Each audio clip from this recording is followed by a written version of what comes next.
Kick your shoes off, take a load off.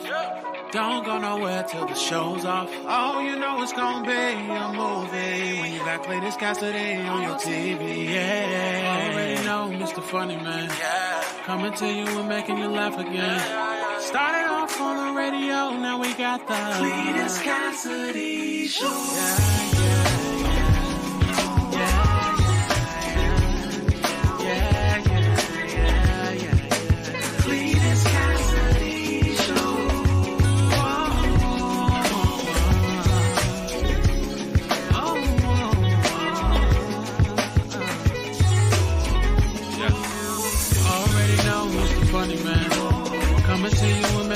Again. Started off on the radio, now we got the show.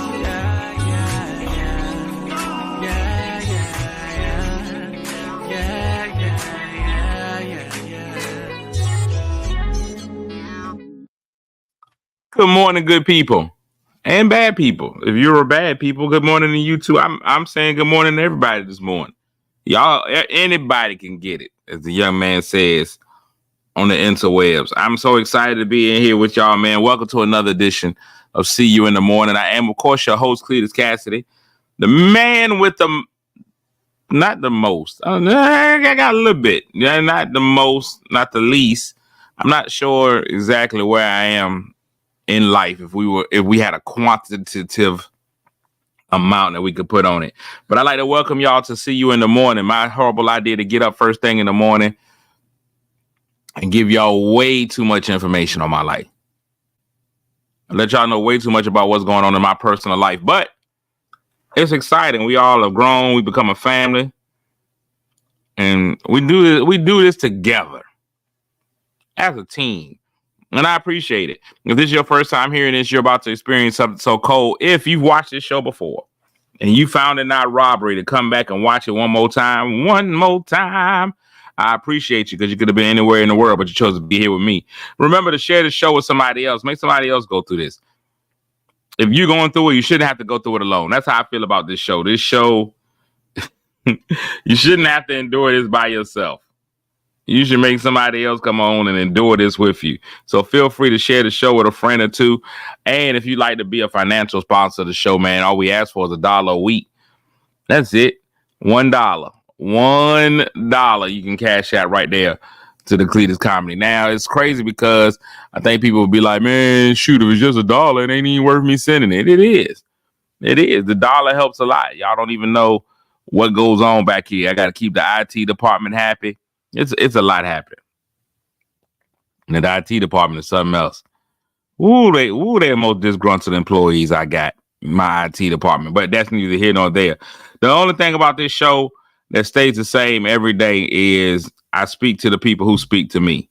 And the first 3 people that speak to me get the mythical morning medals, the M&Ms. The M&Ms. Living in an anemone. So we do that. We shout these people out. Let me go ahead and get those out this morning. Winning the bronze this morning is my man Snoop. Snoop's in the building. Snoop with the bronze this morning. Winning the silver is IDA, Miss Ida Seaborn. And coming in with the gold. Winning like she plans on winning on when she runs in the election is the future clerk of Portsmouth Circuit Court, Yolanda Boyd Daughtry. And people always be like, why do I always say that? Because I got to remind people. This lady has been working in the clerk's office for the past 47 years. 47 years of continuous service in the clerk's office. Nobody knows that office like she does, the personnel, the work that's involved, all of that stuff. And now that it's going to be time for an election, there's all kinds of people coming out of the woodwork that's going to run for it. But this is the only lady that deserves that position. So I want to make sure that my stance is clear when I say that. So that's why I always call her that, in case you was wondering. So Yolanda with the gold medal, Ida Seaborn with the silver, and Snoop with the bronze, and almost coming in aluminum fourth. Slim Goody herself, Staris. Good morning. PP, Patricia Buildings in the building. Good morning. BB, Betty Burnett's in here. Then Cynthia, good morning. Good morning, Lisa. Oh, Miss Jones. Me and Mrs. Mrs. Jones, Mrs. Jones, Mrs. Jones, one of New Jersey's finest singers. One of the finest singers in the entire world, I believe, but one of New Jersey's definitely based in New Jersey. If you ever get a chance to look her up on any of the interwebs, on your on any whatever music service you use, your Apple Music, your Spotify's, y'all check out Miss Jones, Daria Jones, amazing vocalist. Got one of my favorite songs of all time. It's called Smile. It's a great, great song. Y'all got to check her out. Fantastic singer. Eva Tay Hollis, good morning. Patricia, Emmy Time, Emmy Place, Michelle McKinney's in the building. Melissa Coulter, T. Mitchell, Christine, good morning. Shannon, good morning. Lynette, good morning. Wilberta, good morning. Lasha Unda, good morning. Steve, Candace, good morning. Candace and I, we gonna throw a party. Candace got some things that's going on, and we about to throw a big party, a celebration party. I'm gonna start calling her LL Rock the Bells. That's what I'm gonna call her, LL Cool Candace. She finna rock the bells, and we're gonna have a party about it. Carlita, good morning. Bree. And the Star said Aluminum Fourth is the best place. If you say so, Aluminum Fourth, the best place. Now, one of the things I love about my show can go through a range of things. It could be anything on here. We got all kinds of stuff that this show can be. But what I like to handle on my show, JD, don't call me Martin Luther King. Good morning. What I like to handle on my show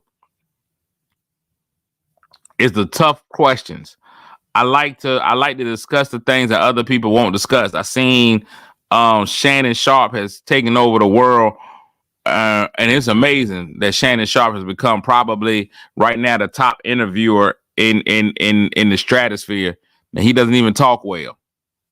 Shannon Sharpe has gotten more. Shannon Sharpe is a no-arm man in a pie flipping contest, and somehow he keeps winning. Shannon Sharpe is a no-legged man in a field goal kicking contest, and he continues to win. He keeps putting out amazing interviews. People keep watching him, whether they agree with the interviews or not. He just had Amanda Seale. That's his most recent interview was with Amanda Seale, and I've had the opportunity to work with this young lady one time, and it was not something I would like to repeat. Now she came out on the show, and she said that she's misunderstood because she's autistic. She said she's misunderstood because she's autistic. I don't think that's what it is. I think she has what used to be called Asperger's. It's no longer called Asperger's. This is what she said. So she said that's why she's misunderstood. A lot of people don't understand her. They think that she's rude. But Shay Shay's getting them all. Now, I don't want to be called Shay Shay, first and foremost, because I'm a grown straight man. And there will be no Shay Shay in here. I don't Shay Shay at all. I don't believe in going with a second name. I don't think men should have. I don't even got a friend of mine that calls me Clee Clee. I don't like it. I don't like it. Don't call me Clee Clee. Don't call me Nick Nick. None of that kind of stuff. Not as a grown man. A grown straight man don't have two names. Unless it's Ray Ray. Ray Ray might be the exception.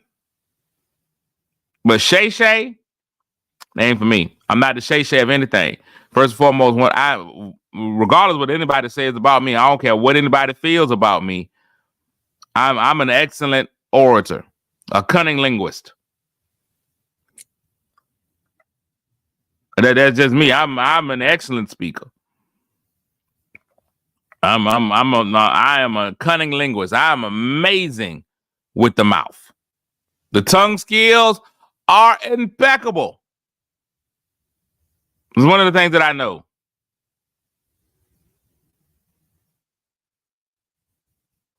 She said Asperger is not the term they use anymore. I think they said they called it autism spectrum disorder.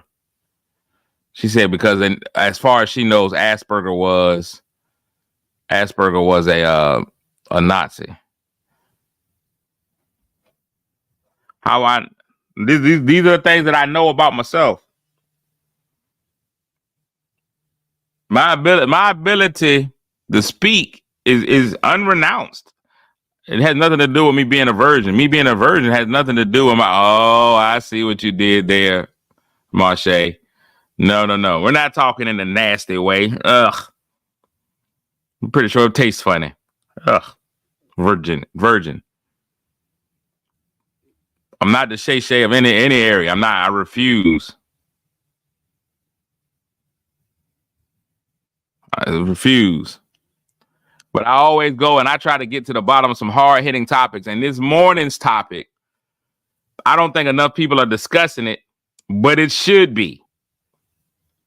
It's a question I had to ask just myself on last night. And I don't know if y'all are prepared to deal with the ramifications of this question. And you really, let me tell y'all something. This could be one of the most hard-hitting questions I've ever asked. And I really think you're going to have to do some soul searching to find your answer. I'm going to ask this question, and I need you to go into the furthest recesses of your mind to really figure out what it is. And the question is simply this.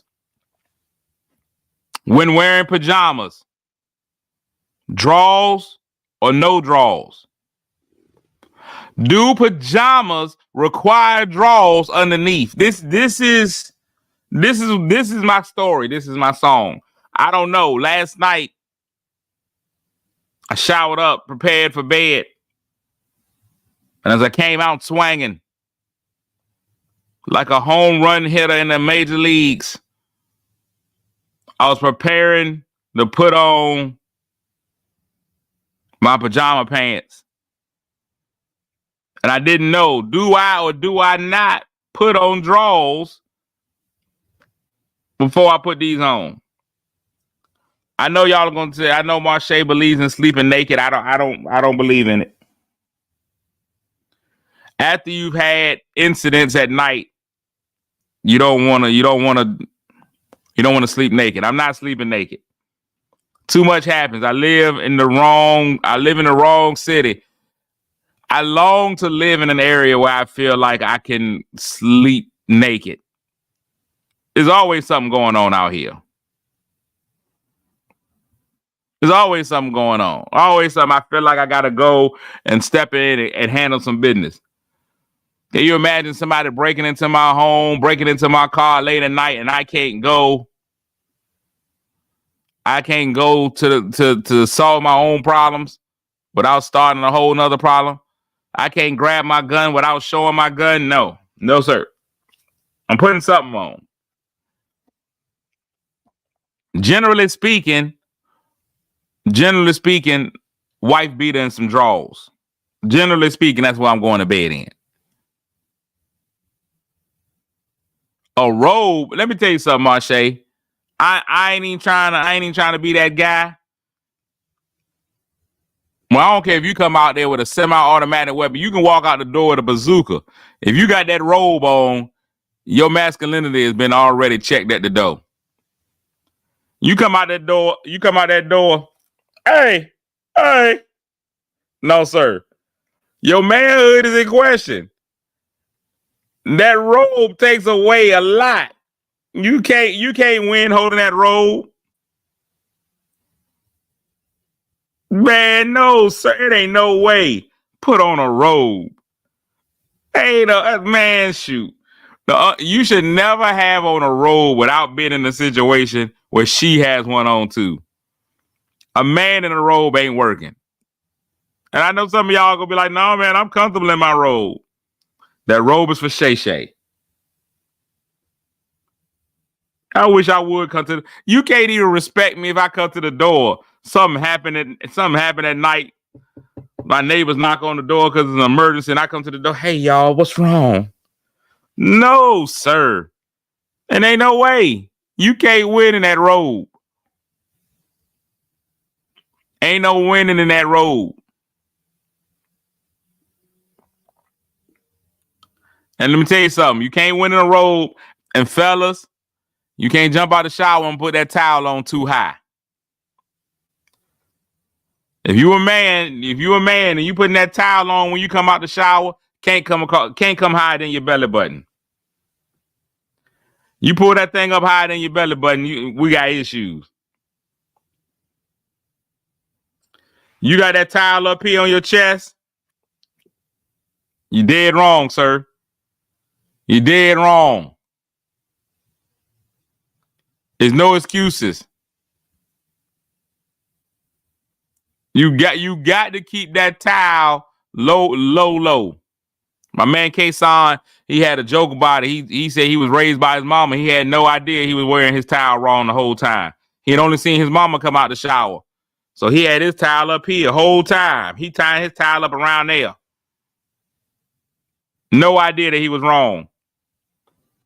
As a man, that thing cannot come above your belly button.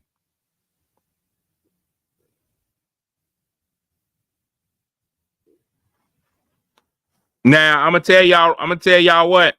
I'm proud of the fact that I can get a regulation towel around me. I used to not be able to get that regulation towel around me. You want to know whether you chunky or not?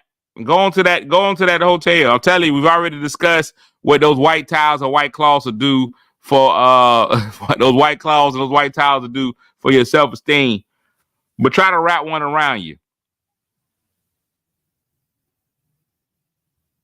Try to wrap one around you. Try to wrap one of those hotel towels around you and try to get the tuck in.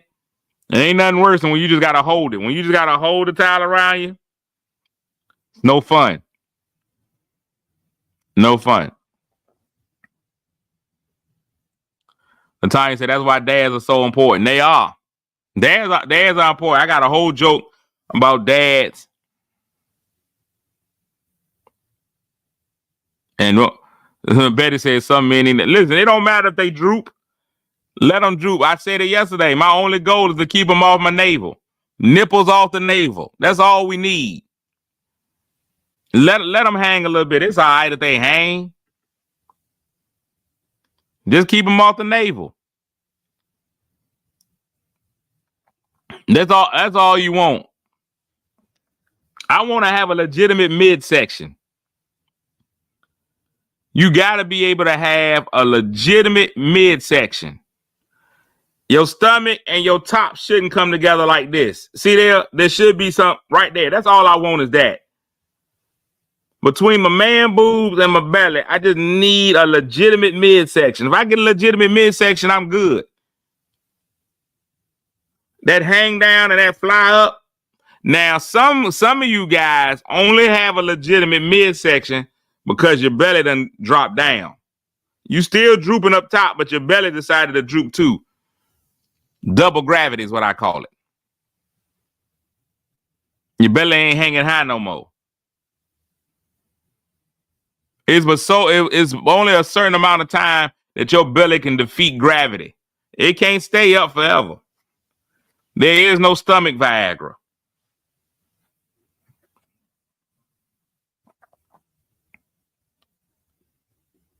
That's all it is.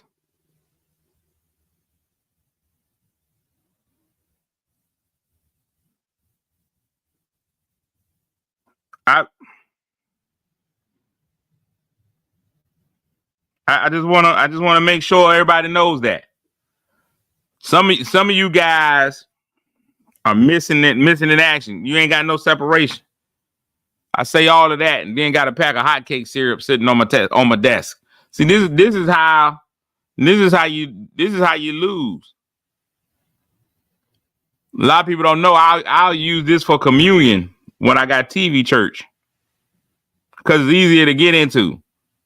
Get into this hotcake syrup real quick. Jesus, delicious. I think the blood of Jesus, grape juice, or hotcake syrup. Either way. Angelique is in here just talking. I'm just telling y'all. So we're going with the overwhelming consensus on the hard hitting questions. Overwhelming consensus is no draws underneath your pajama pants. There's freedom under there. Let your freedom ring. Good morning, April. Marsha keep going with sleep naked. I don't feel comfortable that way. I get too cold. I don't feel comfortable. What's going on, Jay? I don't feel comfortable. And that works for you. That works for you, Marsha. Now I'm also worried about when you sleep in the nude, if you got to get up at night, now you got a dangling participle. And you don't want to hit that on the bed. You know how I feel when you stump your toe on the bed at night. When you hit your dangling body. You know, some people got sleigh beds. You got the sleigh bed that you got all kinds of stuff. Then your dangling participle hits there. No, man. Betty Burnett said, listen, you definitely can't sleep naked when you got kids. You definitely can't sleep naked when you got kids. Cause you stop all kinds of being able to be a solid father. What if your kids have a nightmare? And then they come running into your room and get in your bed and you in there naked. No, no, you don't want that. That ain't something you want.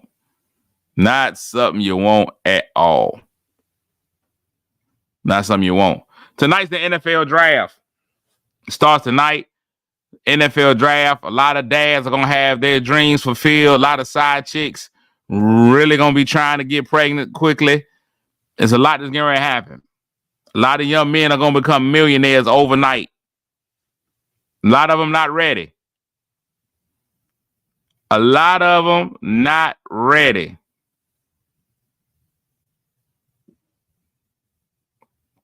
A lot of these guys not gonna be ready.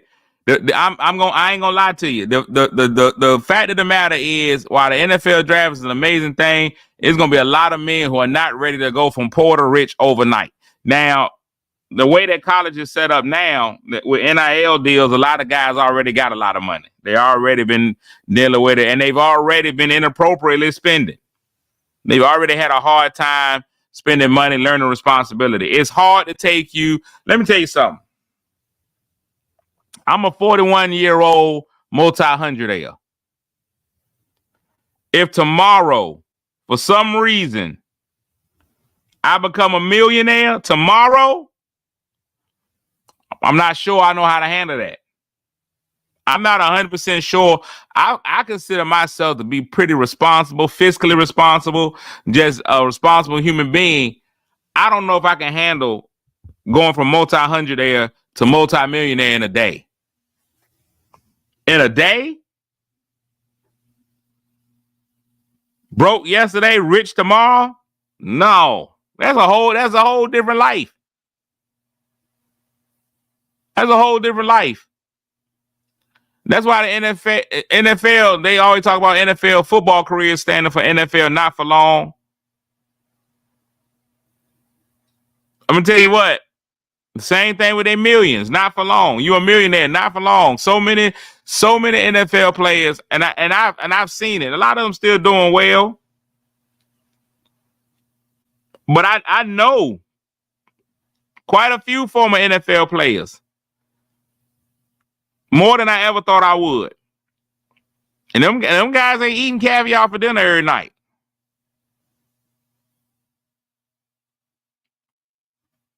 I don't think we teach any of our kids, whether it's an NFL kid or just a kid that's getting ready to start entrepreneurship or business. I don't think a lot of us have ever taught our kids how to be fiscally responsible, simply because a lot of us never had the opportunity to be fiscally responsible. It's been the same people. It's hard for you to tell a kid how to handle their money when you ain't never had money either.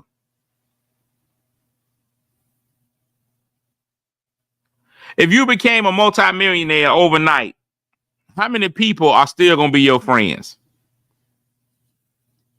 Are you still going to have the same friend circle? Let's talk real quick.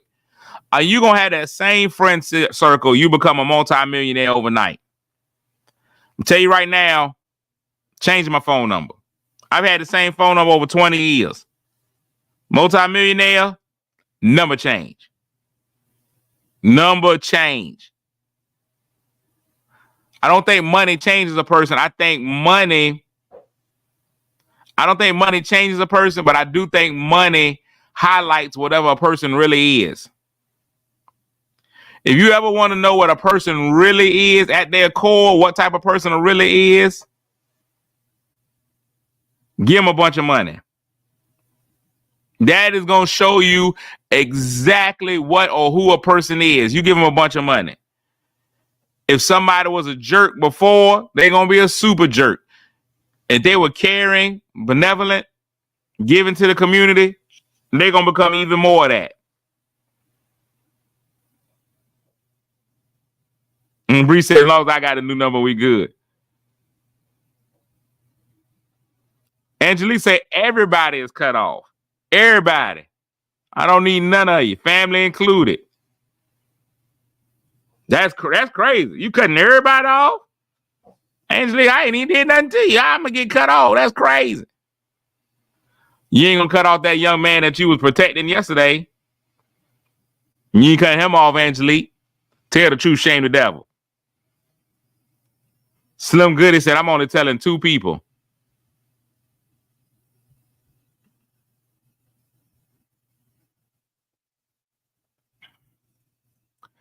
And she said, the only person I'm talking to is my grandma.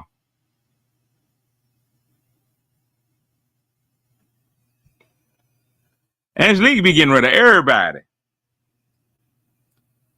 I love Angelique's whole mentality. She's just me, myself, and grandma. That's all I got in the end.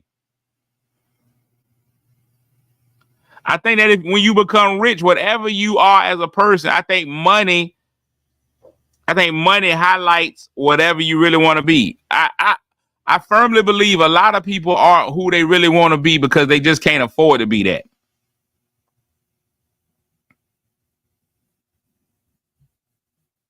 A lot of folks just don't have the money to be who they really want to be.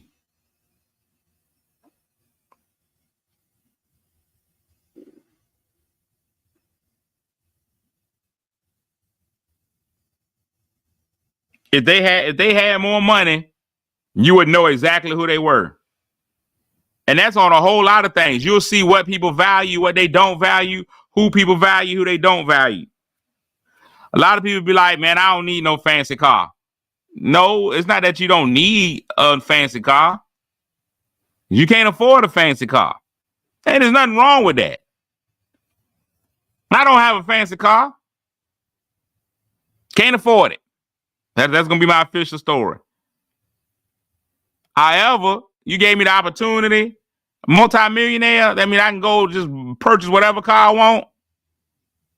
Probably wouldn't change much. Probably wouldn't. I wouldn't go. I'm telling you now, I wouldn't have no Lamborghini. First of all, I'm too fat. It's too low to the ground. At my age, you don't need nothing low to the ground like that. I'm gonna get the truck that I want, an electric F-150.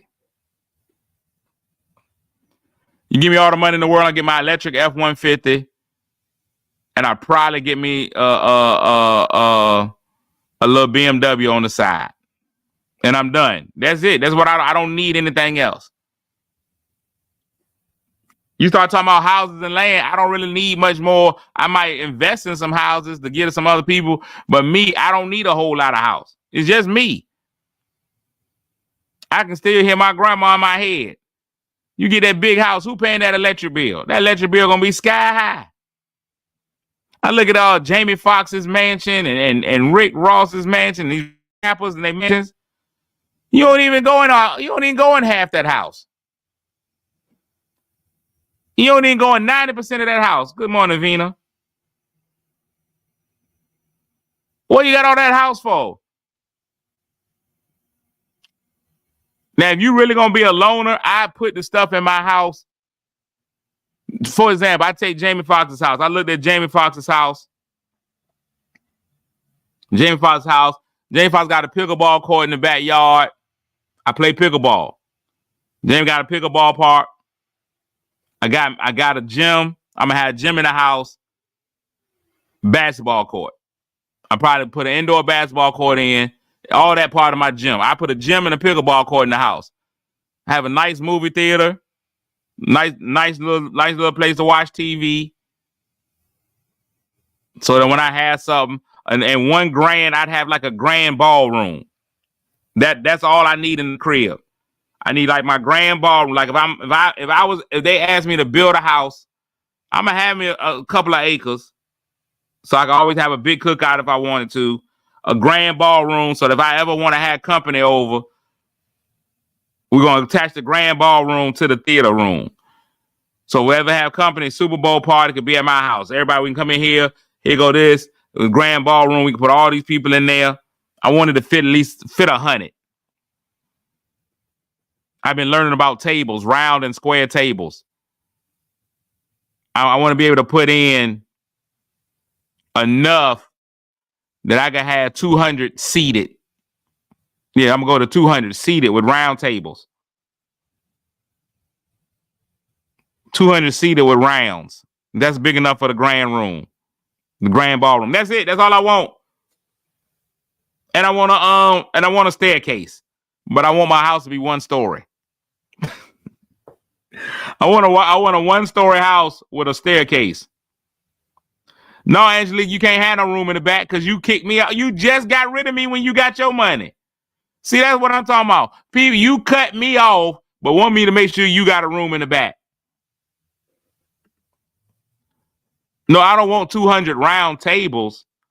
I want enough that I can sit 200 people with rounds. Not 200 round tables. That's just too much. That's 1,600 people. 2,000.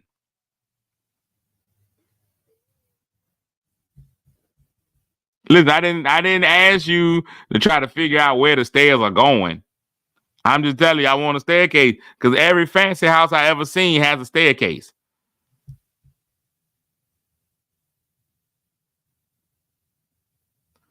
Good morning, Kimberly. And see, here's the thing about the boom boom room. You would think most men want a boom boom room. I'm gonna have a Bronco room. That's it. Not a boom boom room, a Bronco room. If you had all the money, if money wasn't an issue for you, what would your house look like? How many bedrooms? How many bathrooms? I don't need that many bedrooms. I guess the kids could come back. Give me 5. Give me 5 bedrooms. 5 bedrooms. 5 bedrooms. 7 baths. 5 bedrooms, 7 baths. And that's just because I want every bedroom to have its own bathroom in it. Each bedroom has its own bathroom. And then we have a few bathrooms. Oh, man, I guess some of the bedrooms can have a Jack and Jill bathroom. Is that what they call it, a Jack and Jill?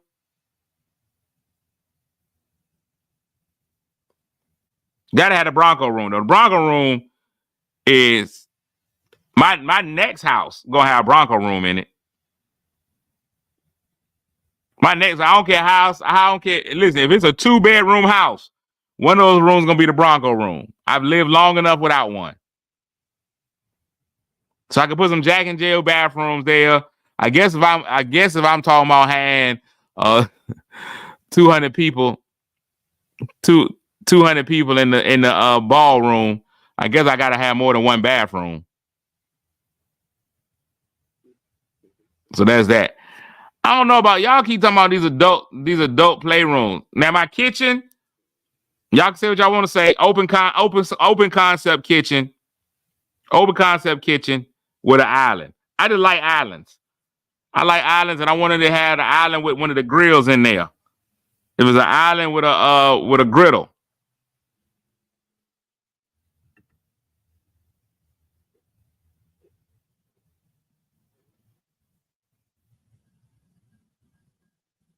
I don't know about an adult playroom.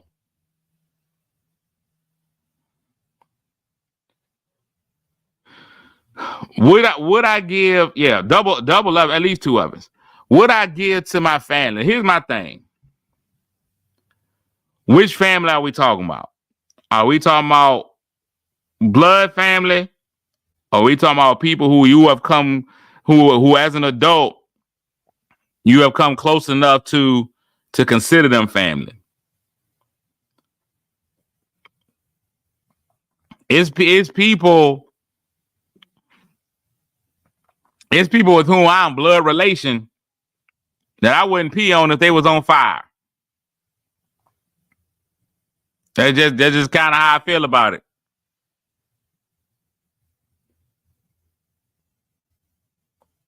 But there are people who I am of no relation to, who I'd put my life on the line for, who I'm fighting for.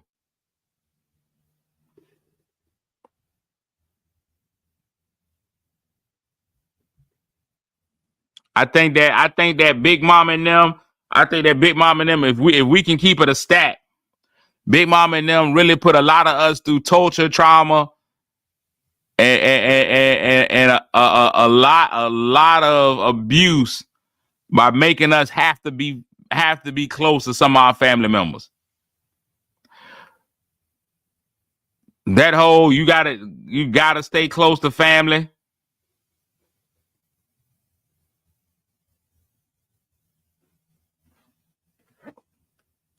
Ridiculous.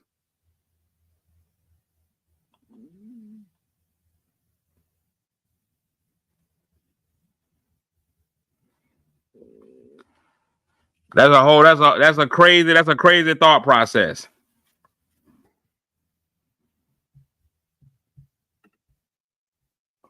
We got so many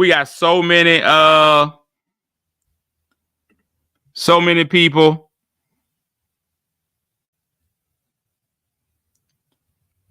that are now in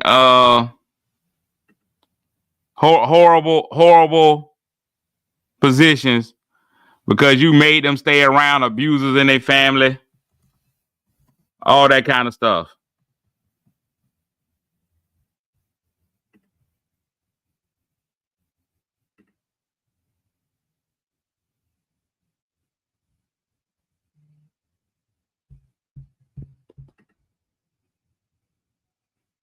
We got to do better.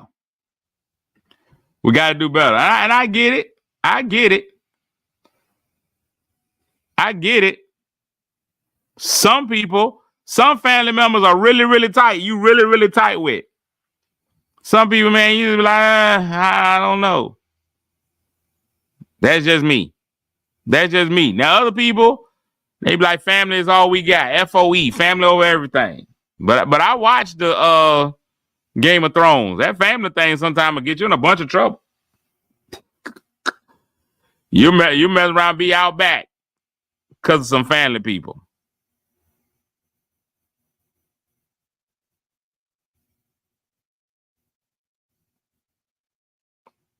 Gotta have it. Now, when you kids, you almost can't help it. When you was kids, you grew up with your cousins and all of y'all was the same, but you still had some cousins, even when you was kids, that weren't worth nothing. They treated you horribly. But when you was kids, all y'all had to sleep two at the foot, two at the bed. It was crazy. I remember growing up, my cousins used to come on my house. It was just me. I ain't had nobody but me, but my mama bought bunk beds. I don't understand why my mama had bunk beds for just me. It was the weirdest thing ever. But I always had a bunk bed. My mom was like, in case somebody come over, it'd be like, but don't nobody ever spend the night over here. What are we talking about? So I had bunk beds my whole life. My mama would be a random Saturday when my cousins would come over, and they would come over, and here's what I used to hate. They would destroy my room. I'm talking about come in, my room would be cleaned up. They come in and destroy my room and leave. And then my mama made me had to clean up my whole room, even though they was the ones who made most of the mess. It was a rough time for me. I always had my own room. I was the only child with one brother. So I always had my own room. I ain't never had a problem having my own room.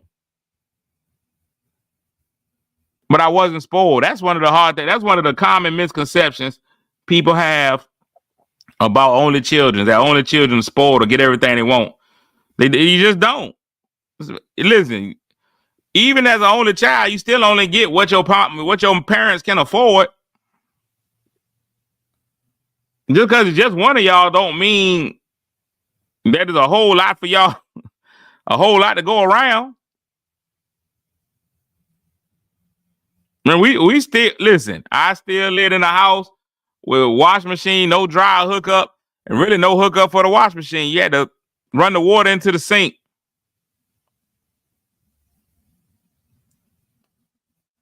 My mama was an educator. Mom was an educator. And I'm telling y'all now, if y'all ever wonder, when my mama first started teaching, we still qualified for free lunch. And that's how little teachers got paid. I'm not saying that they making a whole lot now, but I'm just telling you then it was even worse. I was able to fill out that free lunch form. That was real talk. That was what my life was. Come get this free lunch.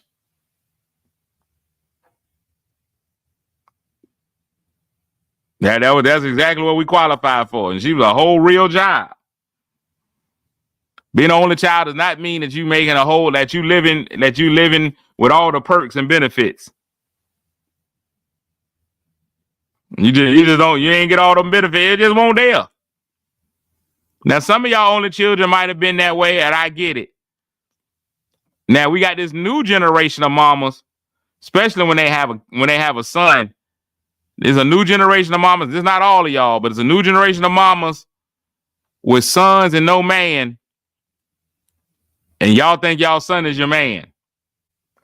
Your son ain't your man. Let me repeat that again. Your son is not your man. Y'all gotta let that go. Some of y'all be trying to dress your son like the man that you wanted. Doing everything. That boy is not your man. That's your son. It's different. It's real creepy. Some of y'all borderline need to be put on the list. I've seen it. My king, my world, no, he's not. That's your child. You got to learn to differentiate. Here's the true reality about having kids. At some point, the kids finna leave. The kids should be out your house at some point. That is what you should be training your child for. You should be training your child to be out of your hair, out of your house, out of your home. Doesn't make them any less your child. Doesn't mean you don't love them any less. But because you got all this built up, a lot of women out there got to. If we saw men with their daughters the way that some of y'all are with y'all sons, y'all would have those men locked up. Y'all would have those men locked up.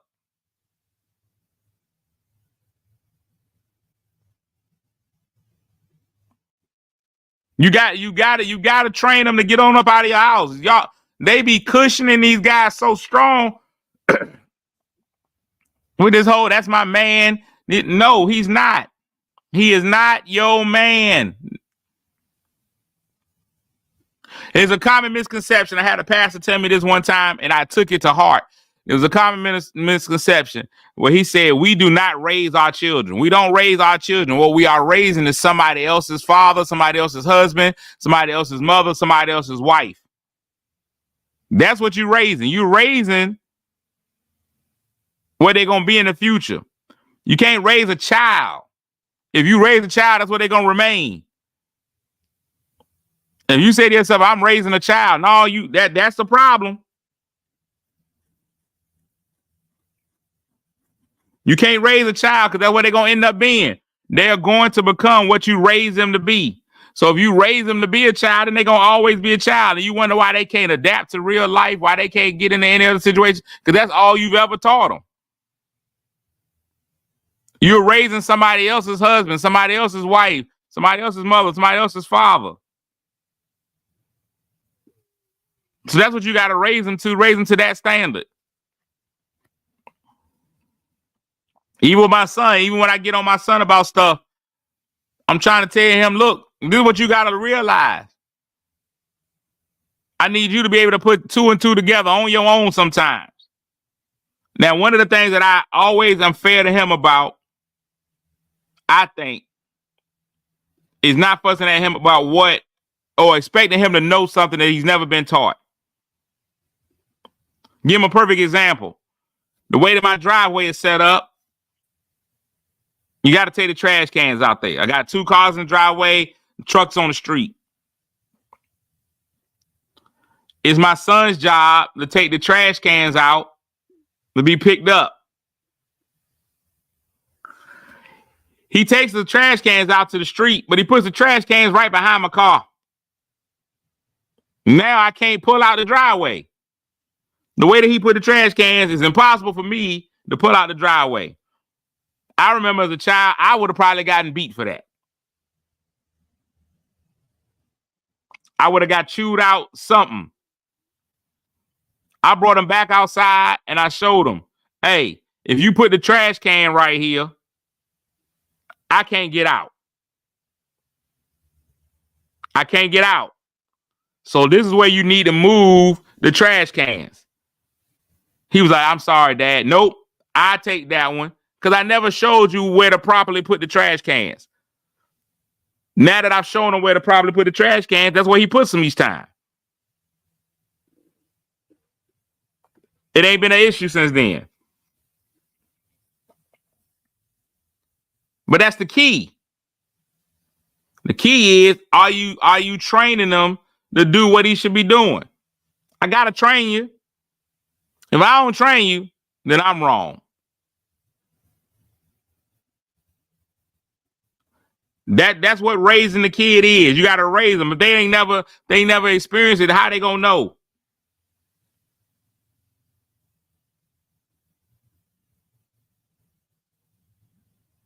You gotta be descriptive in your directions. That's exactly right. Snoop said I couldn't be mad because I didn't give him descriptive directions. I told him, go take the trash out. He looked around the rest of the trash cans. They was out in the street, put it right there where the rest of them is. He uses context clues. The kids are completely different than when we were kids. We were raised in the wild. We were raised in the wild. Now you got latchkey kids. Society has changed why we can't do what we used to do. Unfortunately, now I can't feel free. I don't have the same freedom to let my child jump on a bike and jump all over and ride all over the city. No, that ain't jumping off no more. It's too much out there. We did it when we was kids. They didn't have that responsibility. We was out there. We was raised in the wild. There's positives and negatives of that. Because we were raised in the wild, now you got a lot of adults that don't know how to act at all. They act like animals. You got a lot of them that now they've had kids and they raising them in the wild. And those kids is wild. They got way more stuff than we had. Everything's at the tip of their fingers. Man, we couldn't even really watch nasty TV growing up. Kids today aren't built like we were, which is 100% true. 100% true. But we weren't built like our parents. And our parents weren't built like their parents. Every generation should change. I believe that every generation should change. There are going to be advances in technology and equipment and all kinds of stuff. There's going to be changes. So I think that everybody has to change. We couldn't get our hands on stuff. Man, the best you had was a nasty movie late at night with a fuzzy TV I think that's a penis. It might be. I don't know. Is that a nipple? Well, you had to guess. These kids now, HD. They go on YouTube, HD, OnlyFans, whatever. All it's going to do is ask, are you 18? As long as you say yeah. As long as you be like, they ain't going to bother you. This site is for 18 only. Are you 18? Yes. The best that we had was Skinamax. Well, I couldn't wait till 11 o'clock when Cinemax flipped over. Come on here. Give me this educational material. It's a different kid. I'm not going to say we were better or worse, just different. There are things that these kids can do that we are unable to do. When we were kids, the most money you could make was probably getting yourself a lemonade stand, cutting some grass. Me, one of my first jobs, which wasn't even an official job, was I worked at the barbershop. I'd spend my Saturday at the barbershop all day, make maybe $5, $10. I would sweep up after the barbers. I would run down the street to the 7-Eleven if they needed a drink or something. That's what we did. That was the most money you could really make. Maybe get you a paper route. Then crackheads came through and they took all of those. You can cut you some grass, something like nature. That was the most we could make as kids. This new generation of kids, they be millionaires. One of my homeboys, his daughter got a barrette business, barrettes. She made more money than he do with her barrettes. Kids can get up here. They know how to use this internet. They can set up TikTok shops and this, and the third. Different kids. Kids are different. They got different resources than we had. We went outside and we played. These kids ain't worried about playing outside no more. I asked a kid the other day, can he play basketball? He told me, yeah, I'm a 99 on 2K. Wait a minute. Wait, sir, that has nothing to do with real life basketball. But it is the wave of the future. That's what's happening. Can you play e-games? Listen, your real basketball game, kids nowadays are more interested in how good you are on 2K than you are in real life. They more concerned about what you doing out there on Madden than whether you can really run. That's just what it is. Snoop had VHS tapes in his dad's closet. I didn't have a dad, so I didn't have to go through that.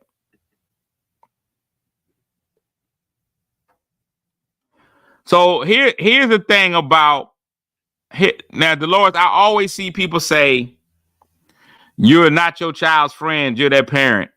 100% disagree.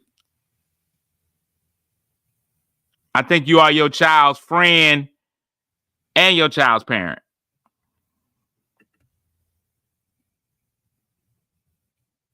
You're your child's friend and you're your child's parent. You might be their parent first. First and foremost, your responsibility as a parent never changes. But you do have to show yourself friendly to your child. I think so many of our kids get into so many situations because they don't feel like they have a friend in their parent. They don't feel like, here's the reality about your friends. What do you do with your friends? You talk to them, you tell them things. You're able to talk to them freely. You don't feel judged and you feel safe with your friends. If we all think about it, there were things that we told our friends that we would not tell our parents. And a lot of those things that we were telling our friends that we wouldn't tell our parents was stuff that we really needed to be able to talk to our parents about. There are things in our lives growing up we really needed to discuss. We really needed to talk about sex with our parents. I will never forget. I tell this story all the time because it's a very true story. I was in 7th grade, walking home with 2 young men. I don't even remember the young men's name, but I remember that in 7th grade, you weren't a virgin. That was just the worst thing for you to be. You had to lie about your virginity. And they was in there, they were like, boy, you had something happen. Yeah, absolutely. I'm out there killing it. I'm telling you, I ain't been nowhere near one. I ain't had none since some had me. But I can't get around this friend group and tell them that I ain't never had none.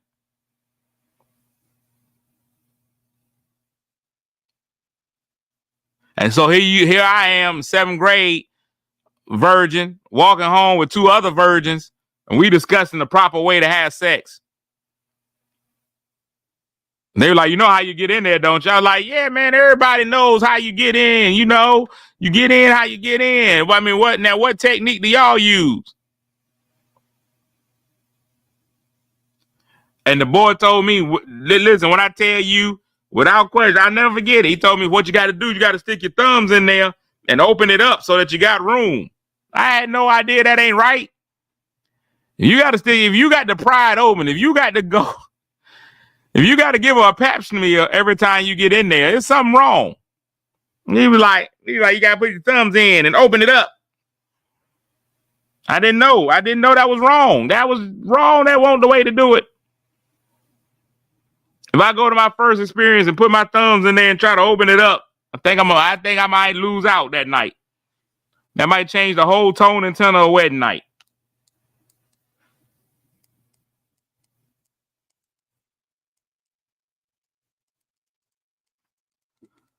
Now, we didn't always have parents who gave the best examples. Angelique, same thing with my mama. My mama always believed in abstinence. That's all she ever said. I go on a date. My mama asked her, hey, abstinence. Y'all remember to stay abstinent. My mama had a Pontiac one time with a bike rack on the back, a luggage rack on the back of the cars. They used to. No, I don't think she let him, Betty. I'm just telling you. I don't think he had. I had. Nobody knew what was going on. Ain't none of us know. But we were friends. We were boys talking about this is what you do. My mama had a luggage rack on the back of her Pontiac. And one time we was going somewhere and I went to lift the trunk open by the luggage rack and broke the luggage rack. My mama held on to that forever. My mama was like, don't y'all let him touch you. He tore the luggage rack off my car. Imagine what he'll do to you. My own mama. Marche, my mama believed in a book too. My mama gave me a book called This Is How Babies Are Born. I read that book. I'm telling you, that was the name of the book. I'll never forget it. This is how babies are born. And it still ain't explained. That Jay says sometime when two people love each other a whole lot, they hug each other real tight. I was like, is that what we doing? We hugging real tight? Now I got in my mind that I can't hug nobody. Now I'm scared at church. I go to church on Sunday scared to death. Miss Johnson coming over there trying to get a hug. I'm like, whoa, I'm good. I don't want to get involved in no hugs. You know that's how babies are born. Two people hug each other.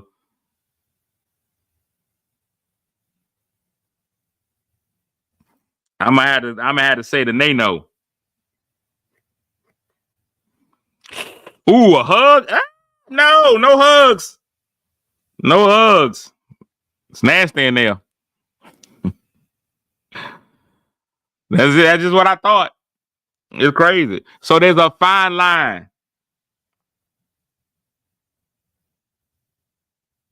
There's a fine line between it. Now, Lisa, your mom and granny went a little hard in the paint. And see, listen, I'm a grown man. I don't know how cycles work.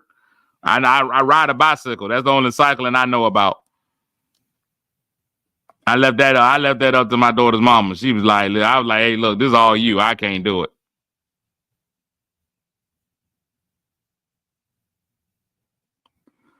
Marche, now see, Marche, you all the way in. But that's an important conversation. I ain't even gonna lie to you. That's an important conversation. I guarantee you 9 out of 10 dudes put that condom on wrong the first time. I have no training. I'm a virgin. I don't know what to do. How do I put this thing on? And you look uncool if you with the girl. Okay. You pull that thing out and you got to read. Okay. Make sure penis is erect.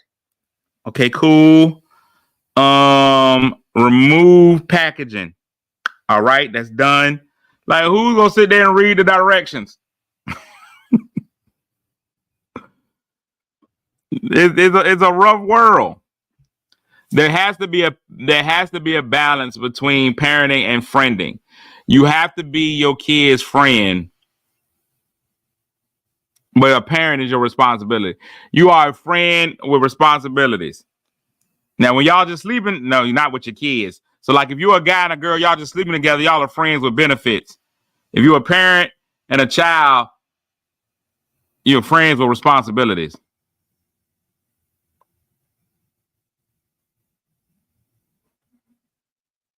I tell people all the time, Snoop, experience is the best teacher, but it doesn't have to be your experience. Experience is the best teacher, but it doesn't have to be your experience. What do I mean by that? What I mean by that is If I see you go left 12 times, and each time you go left, you run into a brick wall, maybe I should go right. I don't have to go left too. I already know what happens when you go left. Let me go right. Let me continue to go straight.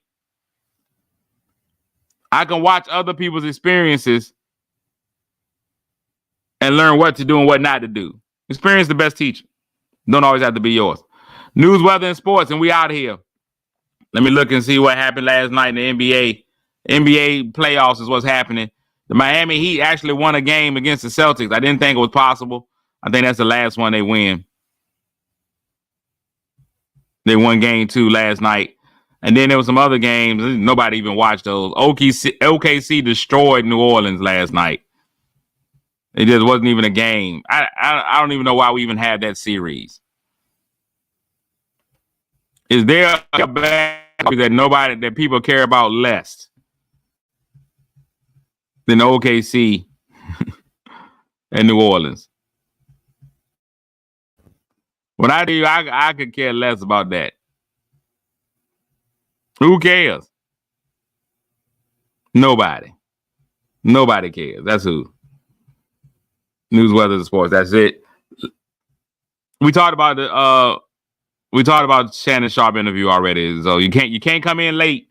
You can't come in late and hot. You can't come in hot if you're late.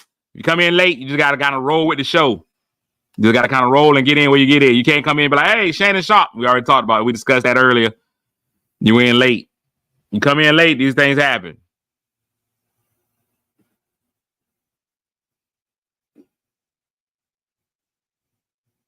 Today's word of the day is tendentious.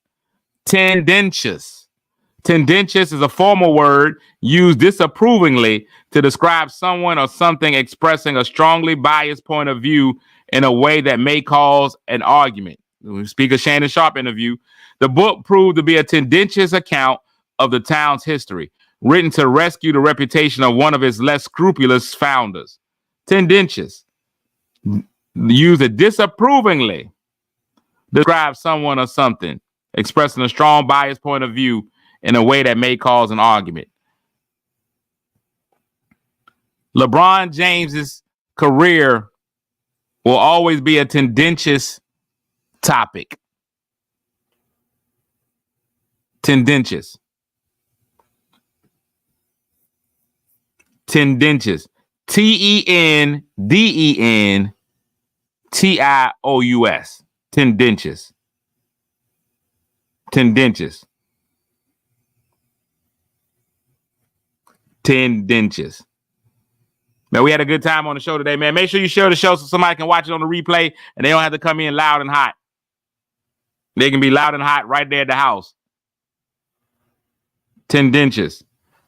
Also, if you want to sponsor the show, $1 a week sent to Cletus Comedy is all that we ask. I'm in them out 1 hour. Tomorrow's show gonna be a little different. Tomorrow's show gonna be a little different. Guarantee you, I got a show in the morning. I got a show in the morning in Richmond. So I'm gonna be on the road, but I'm gonna be doing see you in the morning from the car. So the C stands for car tomorrow. So it's gonna be a great time. I'll see y'all on tomorrow, man. Remember, make somebody feel good today, even if that somebody just happens to be you. Lord willing, the creek don't rise. We'll tune in and do this all over again on tomorrow. It's real talk. Again, peace. Kick your shoes off, take a load off. Don't go nowhere till the show's off. Oh, you know it's gonna be a movie when you got Cletus Cassidy on your TV. Yeah, already know Mr. Funny Man. Coming to you and making you laugh again. Started off on the radio, now we got the Cletus Cassidy Show.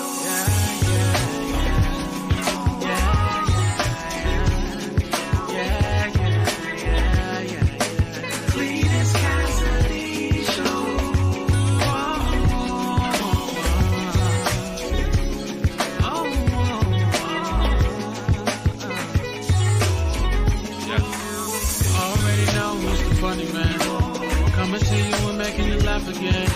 Started off